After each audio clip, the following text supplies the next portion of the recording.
बिस्मिल्लाहिर्रहमानिर्रहीम। लाखों करोड़ों दुरूद पाक करीमा का सल्लल्लाहु अलैहि वसल्लम की ज़ात अक़दस पर अपने और दूसरों के हकूक़ का ख्याल रखें ताकि एक पुरअमन और खुशहाल माशरे की तश्कील पाई जा सके।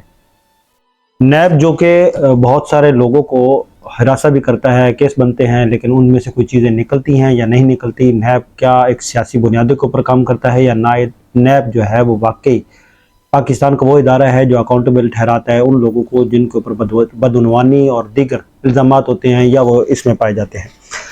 एक इतना बड़ा इदारा जिसने तमाम इदारों की जो है नींदें हराम की होती हैं और जिसकी मर्जी है गर्दन पे हाथ रखे दबोच ले और उससे जो मर्जी है उगलवा ले और ले ले, लेकिन ये सारी चीज़ें होती हैं सियासी बुनियादों पर और इसका कोई हल नहीं होता। पाकिस्तान में जो कि जमहूरियत है और यहाँ जमहूरियत पार्लिमानी सिस्टम में है, पार्लिमानी सिस्टम में leader of the house opposition leader और फिर एक जो होता है PAC पब्लिक अकाउंट्स कमेटी का चेयरमैन होता है।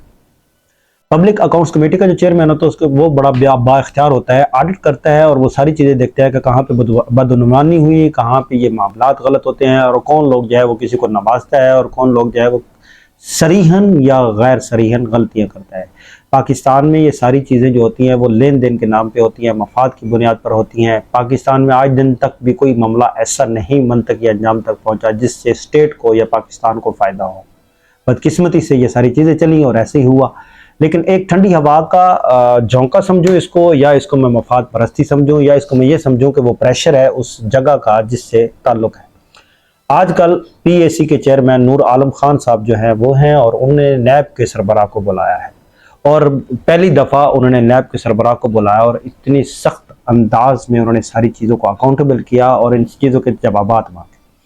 नूर आलम खान साहब ने शायद इसलिए भी बुलाया होगा कि जिस जमात को वो छोड़कर इधर हिस्सा बने इस गवर्नमेंट का और इस हुकूमत में जो है वो अभी तक चल रहे हैं, गो कि वो अपोजिशन में हैं, लेकिन इस हुकूमत के साथ वो मिले और ये हुकूमत बुनियाद मर्ज़ वजूद में आई।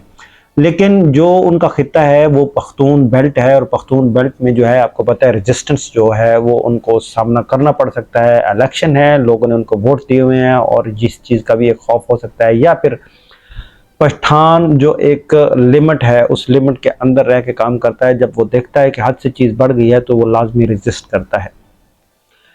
अब बताता हूँ कि मैं हुआ क्या। नूर आलम खान साहब ने जो है वो बुलाया है चेयरमैन नैब को और पूछा है कि मुझे ये बताएं 3 अरब डॉलर रुपए जो आपने सियासी बुनियादों पर लोगों को दिए, सनतकारों को दिए और ये सारी चीज़ें उनको दे दी जिनका ऑलरेडी वो बहुत बड़े सरमायादार हैं, तो गरीब लोग जो हैं उनका कहाँ पे मामला और कहाँ तक पहुँचा, क्या किया उन्होंने और क्या नहीं किया। अब IMF के सामने झोली फैलाकर एड़ियाँ रगड़ रगड़ कर नाक से लकीरें खींच खींच कर इवन के मांस उतर गया, हड्डी नाक की रह गई छोटी सी, उसकी बुनियाद के ऊपर 1 अरब डॉलर जो है वो हमने IMF से कर्जा लिया और फिर शादियाने बजाए, फिर धूम चली, फिर सब कुछ हुआ, फिर स्कीमें चली, यूथ लोन स्कीम चली, ये चला वो चला, तरक्याती मनसूबा बंदे हुए, रेल पे लोग किस चीज़ की कि ताकि हमारे जो कॉन्स्टिट्यूंसी में लोग जाएंगे इलेक्शन कंटेस्ट करेंगे उनको बेनिफिट हो सके। ये सारी चीज़ें आवाम देख रही हैं और मैं बिल्कुल खुल्लम खुल्ला ये बात कहूँगा और बोलूँगा कि जो बात मुझे नज़र आ रही है कि ये बात गलत है और इस बात में ये चीज़ें नज़र आती हैं, हक़ाइक़ के मुनाफी जो चीज़ होती है, अब ट्विस्ट नहीं हो सकती चीज़ें, अब चीज़ें सारी जो है वो नज़र आती हैं और उन चीज़ों को नज़रअंदाज नहीं किया जा सकता।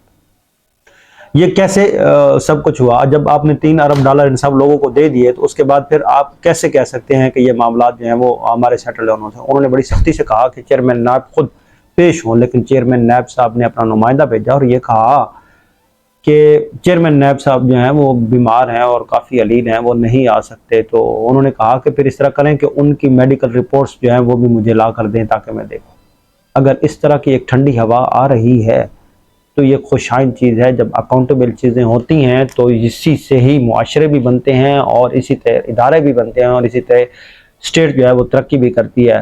हमेशा मुहासबा गरीबों को किया जा सकता है, क्या अमीरों का मुहासबा भी करना चाहिए?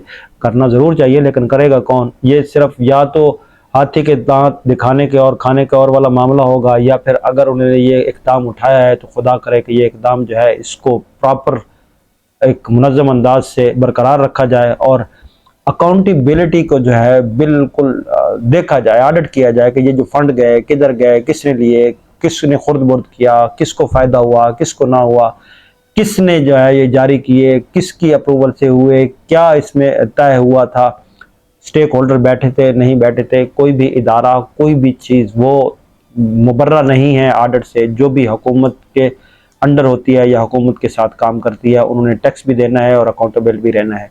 ये चंद हक़ाइक़ मैंने कहा अपने सामने रखूँ। अपना और इस चैनल का ज़रूर ख्याल रखें। मुझे इजाज़त। अस्सलाम वालेकुम।